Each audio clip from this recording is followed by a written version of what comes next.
నమస్కారం అండి. నేను డాక్టర్ అనంత్, కిమ్స్ కర్నూలు హాస్పిటల్లో నెఫ్రాలజిస్ట్గా పనిచేస్తున్నాను. నేను ఆర్మీ హాస్పిటల్ ఢిల్లీలో నెఫ్రాలజీ ట్రైనింగ్ కంప్లీట్ చేసుకొని ఇక్కడ నెఫ్రాలజిస్ట్గా పనిచేస్తున్నాను. క్రానిక్ కిడ్నీ డిసీజ్ అంటే దీర్ఘకాలిక కిడ్నీ వ్యాధుల గురించి నేను డిస్కస్ చేస్తాను. సికేడికి most important and most common cause వచ్చేసి diabetic kidney disease.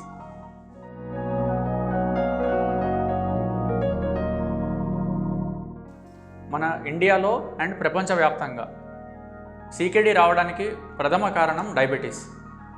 30 to 40% cases of సికేడిలో డయాబెటీసే కారణంగా ఉంటుంది. వేరే కారణాలు క్రానిక్ ఇంటర్స్టిషియల్ నెఫ్రైటిస్ అంటారు. అది వివిధ కారణాల వల్ల కిడ్నీకి డ్యామేజ్ జరుగుతుంది. ఫర్ ఎగ్జాంపుల్ రిఫ్లక్స్ నెఫ్రోపతి అంటారు. చిన్నప్పుడు మూత్రం బ్లాడర్ నుంచి రిటర్న్ వెళ్ళి కిడ్నీలో ఇన్ఫెక్షన్ కాజ్ చేయడం,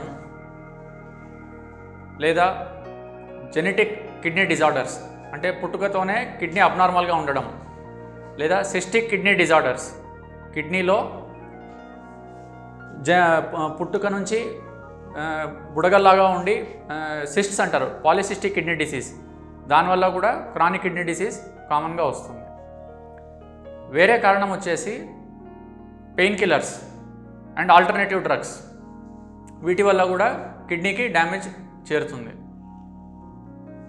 వేరే life style disorders like obesity, uncontrolled hyper tension, వీటి వల్ల కూడా కిడ్నీ డిసీజ్ ప్రోగ్రెస్ అవుతుంది.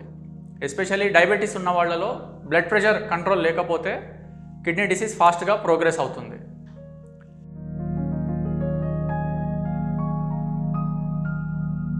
ఇంతవరకు సిమ్టమ్స్ ఏమి ఉండకపోవచ్చు, కానీ ఇనీషియల్ డేస్లో క్రానిక్ ఇంటర్స్టిషియల్ నెఫ్రైటిస్లో పాలియూరియా, నాక్ట్యూరియా అంటారు. అంటే నైట్ టైమ్స్ లేసి ఎక్కువ యూరిన్ చేయడము, లేదా ఎలక్ట్రోలైట్ ఇంబ్యాలెన్స్ వల్ల సిమ్టమ్స్ రావడం. అంటే పొటాషియం పెరగడం వల్ల అసిడోసిస్ అంటారు. అసిడోసిస్ అంటే బాడీలో యాసిడ్ లెవెల్స్ పెరగడం, దీనివల్ల తర్వాత హెమోగ్లోబిన్ తగ్గడము, రక్తము తక్కువ ఉండడం వల్ల ఆయాసం రావడము, ఫెటీగ్ రావడము. ఇంకా యూరియా క్రియేటినిన్ పెరిగాక యూరిమిక్ సిమ్టమ్స్ వస్తాయి. అంటే ఆకలి కాకపోవడము, బాడీలో ఫ్లూయిడ్ ఎక్కువ జమ అవడం వల్ల కాళ్ళవాపులు రావడము, ఆయాసం రావడము.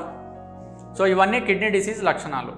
సో ఇనిషియల్ ఫేజెస్లో మనము క్రానిక్ కిడ్నీ డిసీజ్ని 5 స్టేజెస్గా డివైడ్ చేస్తాము. Stage 1 to stage 5, stage 3, stage 4 వచ్చే వరకు జనరల్గా సిమ్టమ్స్ ఏమీ ఉండవు.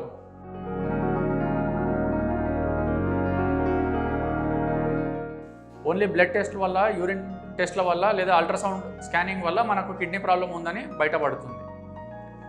సో జనరల్ పాపులేషన్లో కిడ్నీ డిసీజ్ ఉందని మనము ముందుగానే కనిపెట్టాలి అంటే ఒక urine examination, urine test, complete urine examination, బ్లడ్లో క్రియాటినిన్ లెవెల్స్. మూడోది family history of kidney disorder కానీ, లేదా చిన్నప్పుడు రికరెంట్గా అంటే మాటిమాటికి యూరిన్ ఇన్ఫెక్షన్స్ అయ్యే హిస్టరీ ఉన్నప్పుడు కానీ, లేదా నైట్ టైమ్స్ యూరిన్ ఎక్కువ వస్తుంటే, లేదు అంటే 35 ఏళ్ల కన్నా తక్కువ ఉన్న వాళ్ళలో బ్లడ్ ప్రెషర్ ఎక్కువ ఉన్నప్పుడు కిడ్నీ డిసీజ్ ప్రథమ కారణం. సో చిన్న వయసులో బీపీ ఎక్కువ ఉన్న వాళ్లకు, లేదా నైట్ టైమ్స్ యూరిన్ ఎక్కువ వచ్చే వాళ్లకు, లేదా genetic disorders, family history of kidney disease ఉన్నప్పుడు, లేదా డయాబెటీస్ ఉన్న వాళ్ళలో, ఇవి హై రిస్క్ గ్రూప్స్ అన్నింటిలో బ్లడ్ ప్రెషర్ ఉన్న వాళ్ళలో కిడ్నీ డిసీజ్ ఉందా అని మనం స్క్రీన్ చేసుకోవడానికి యూరిన్ ఎగ్జామినేషను, తర్వాత సీరం క్రియాటినిన్ లెవెల్స్, మూడోది అల్ట్రాసౌండ్ అబ్డామెన్ అంటే కిడ్నీ సైజ్ ఎంత ఉందో చూడడానికి కడుపుది ఒకటి స్కానింగ్, అల్ట్రాసౌండ్ స్కానింగ్ చేసి చూడాలి. దీనిలో మనకు కిడ్నీ ప్రాబ్లం ఏమైనా ఉందా బయటపడిపోతుంది.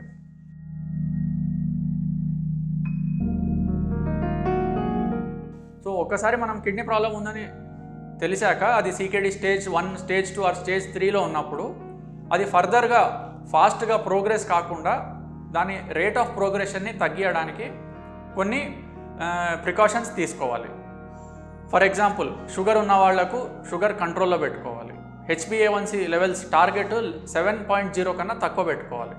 ఇలా పెట్టుకున్న వాళ్ళలో డయాబెటిక్ నెఫ్రోపతి అంటే డయాబెటీస్ వల్ల వచ్చిన కిడ్నీ ప్రాబ్లము ఫాస్ట్గా ప్రోగ్రెస్ కాకుండా ఉంటుంది. అంటే ఇప్పుడు కిడ్నీ ప్రాబ్లం మనం ఇప్పుడు డయాగ్నోస్ చేశాక ప్రతి సంవత్సరం GFR అంటారు, అది 10 ml/min/year తగ్గుతుంది కిడ్నీ ప్రాబ్లం ఉన్న డయాబెటిక్ కిడ్నీ డిసీజ్ ఉన్న వాళ్ళకు. అదే మనం ప్రికాషన్స్ తీసుకుంటే ఆ రేట్ ఆఫ్ ప్రోగ్రెషన్ని తగ్గించే అవకాశం ఉంటుంది. డయాబెటీస్ కంట్రోల్, దానిలో most important is diabetic control, sugar control and HbA1c levels 7.0 కన్నా తక్కువ మెయింటైన్ చేయాలి. రెండోది blood pressure control. Blood pressure diabetic kidney disease ఉన్న వాళ్ళలో 130/80 కన్నా తక్కువ మెయింటైన్ చేయాలి. మనము బ్లడ్ ప్రెషర్ కంట్రోల్ చేయడానికి ఏ మందులు వాడినా ఫైనల్ టార్గెట్ 130/80 కన్నా తక్కువ మెయింటైన్ చేస్తే కిడ్నీ ప్రాబ్లం వేగంగా పెరగకుండా ఉంటుంది. మూడోది ప్రోటీన్యూరియా కంట్రోల్. ప్రోటీన్యూరియా అంటే యూరిన్లో ప్రోటీన్ లీక్ అవుతూ ఉంటుంది, ఎస్పెషల్లీ డయాబెటిక్ కిడ్నీ డిసీజ్ ఉన్న వాళ్ళలో. వీళ్ళలో యూరిన్లో ప్రోటీన్ లీక్ అవ్వడం తగ్గించినట్లయితే కిడ్నీ డిసీజ్ ఫాస్ట్గా ప్రోగ్రెస్ కాకుండా ఉంటుంది. ప్రోటీన్యూరియా తగ్గడానికి మనకు కొన్ని ట్యాబ్లెట్స్ ఉన్నాయి. దానిలో ప్రథమంగా most important ACE inhibitor or ARB అంటారు. అంటే రామిప్రిల్ కానీ టెల్మిసాటాన్ కానీ ఈ గ్రూప్ ఆఫ్ డ్రగ్స్. ఈ ట్యాబ్లెట్స్ వాడినట్లయితే ఇది BP కంట్రోల్ చేయడానికి ఉపయోగపడుతుంది, యూరిన్లో ప్రోటీన్ తగ్గడానికి కూడా ఉపయోగపడుతుంది. ఇవి కాకుండా కొన్ని పనులు చేయడం వల్ల కిడ్నీ ప్రాబ్లం వేగంగా పెరుగుతుంది. ఫర్ ఎగ్జాంపుల్ పెయిన్ కిల్లర్స్ వాడడం వల్ల, లేదా కిడ్నీకి హాని చేసే కొన్ని యాంటీబయాటిక్స్ ఉంటాయి, అమికాసిన్ కానీ వ్యాంకోమైసిన్ కానీ వేరే యాంటీబయాటిక్స్ కానీ, వీటి వల్ల కిడ్నీకు హాని చేకూరుతుంది. సో ఈ యాంటీబయాటిక్స్ వాడడము, ఈ పెయిన్ కిల్లర్స్ వాడడము మనం అవాయిడ్ చేయాలి. అలా చేసినట్లయితే కిడ్నీ ప్రాబ్లం వేగంగా పెరగకుండా ఉంటుంది. GFR ఎంత ఉందో, అంటే కిడ్నీ ఫంక్షన్ ఎంత ఉందో అంతే మెయింటైన్ అవుతూ ఉంటుంది అండ్ డయాలిసిస్ స్టేజ్ రీచ్ అవ్వడానికి చాలా సంవత్సరాలు పడుతుంది.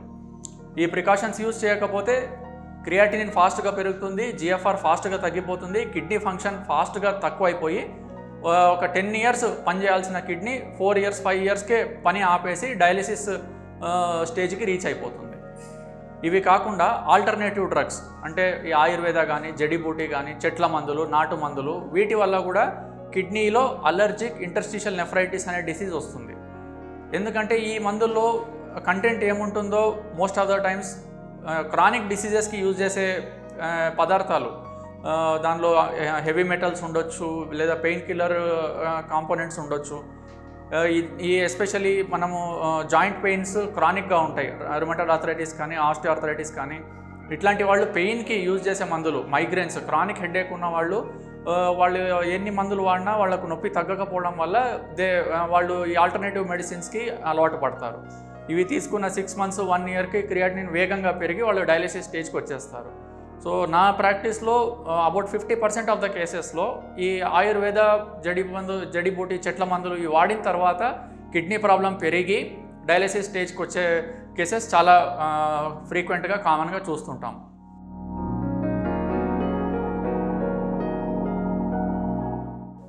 వన్స్ మనం ఇవన్నీ ప్రికాషన్స్ వాడిన తర్వాత కూడా పేషెంట్ క్రియాటినిన్ పెరిగి ఫైనలీ డయాలిసిస్ స్టేజ్కి వచ్చినప్పుడు మనకు డయాలిసిస్ తప్ప వేరే మార్గం ఉండదు. కానీ ESRD అంటారు, అంటే ఎండ్ స్టేజ్ రీనల్ డిసీజ్. అప్పుడు అంటే కిడ్నీలో కంప్లీట్గా పనిచేయకపోవడము, GFR less than 15 ml/minute ఉండడం. ఈ స్టేజ్కి వచ్చాక మనకు 3 ఆప్షన్స్ ఉంటాయి. ఒకటి పెరిటోనియల్ డయాలిసిస్, రెండోది హీమో డయాలిసిస్, మూడోది కిడ్నీ ట్రాన్స్ప్లాంట్. ఈ మూడిట్లో బెస్ట్ ఆప్షన్ వచ్చేసి కిడ్నీ ట్రాన్స్ప్లాంట్. అంటే నార్మల్ ఫిజియలాజికల్ లైఫ్ లీడ్ చేయడానికి కిడ్నీ ట్రాన్స్ప్లాంట్ అనేది బెస్ట్ ఆప్షన్. వివిధ కారణాల వల్ల కిడ్నీ ట్రాన్స్ప్లాంట్ చేయలేకపోతే నెక్స్ట్ ఆప్షన్ పెరిటోనియల్ డయాలిసిస్ కానీ, హీమోడయాలిసిస్ కానీ ఉంటాయి. మనం ఏ ఆప్షన్ చూస్ చేయాలి అనేది అది సెవరల్ ఫ్యాక్టర్స్ పైన డిపెండ్ అవుతుంది. వాస్కులర్ యాక్సెస్ అంటే ఫిస్టులా చేయగలుగుతున్నామా లేదా, అంటే ఆ పేషెంట్ ఉండే ఏరియాలో హీమోడయాలిసిస్ ఫెసిలిటీ ఉందా లేదా పేషెంట్కి హార్ట్ ప్రాబ్లం ఏమైనా ఉందా, పేషెంట్ ఏజ్ ఎంత, వీటన్నిటి ఫ్యాక్టర్స్ పైన మనము డెసిజన్ తీసుకోవాల్సి వస్తుంది. అది పేషెంట్తో డిస్కస్ చేసి పేషెంట్ ప్రయారిటీస్ ఏంటి వాటిని కూడా మనం గుర్తించి దాని ప్రకారం మనం బెస్ట్ అడ్వైస్ ఇస్తాము.